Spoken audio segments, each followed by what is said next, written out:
Helen, it's been a week since we last talked, and right after we talked last time, we had a game at Whitman. It wasn't our best game this year, but there's always something we can learn from and take away. What was it we take away from that game? Um, I think it's just that you have to compete at a high level in our conference when you get on the road. You have to do it at home too, but just having home games the week before, I think you kind of get a little bit of a sense of like, hey, you don't have this quite the same intensity of the comfort, and when you go on the road, you have all that discomfort, and you have to bring a new level, and just really reminding them that you have to have a different level. I mean, Whitman really brought a level that was really, really high, and we just didn't match it consistently throughout the game, and that's kind of when the tables turned on that. And then Saturday, we were able to win a game at Linfield without one of our best players in Higgs0209. Talk about what that adds to our confidence. It was really nice to see a lot of different people step up. I mean, it was a concern. She's a point guard, premier ball handler, great defender, one of our better shooters from the perimeter.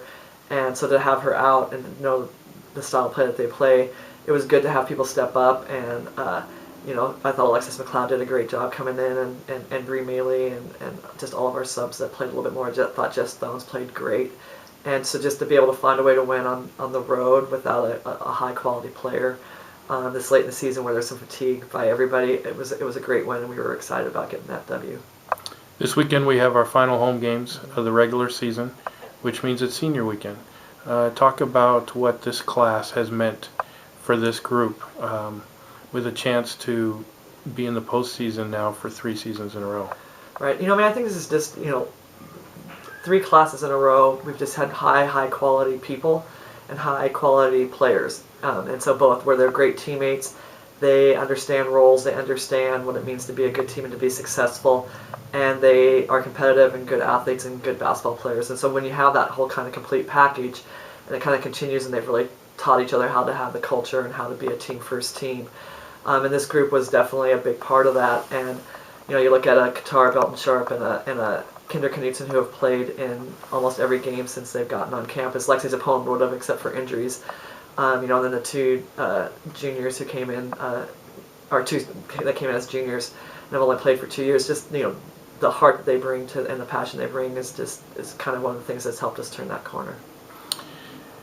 Coming up this weekend, a game on Friday against top 5 undefeated George Fox, and then another important game on Saturday against Pacific. What do we see from those 2 teams?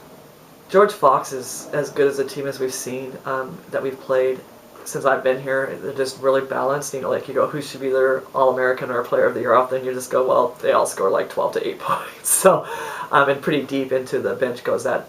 Do they do that? Really good penetration, good inside game, really athletic, great defensive team. And then Pacific's very good. I mean, they're right there behind the top 4 teams and have had some tough, close losses and some big wins. And they, have really good guard play, really senior-oriented also, and shoot the ball well and have a good inside presence with Curl and Cook. And just we can't overlook them and just think, well, it's a 1-game week and it's a 2-game against 2 quality opponents.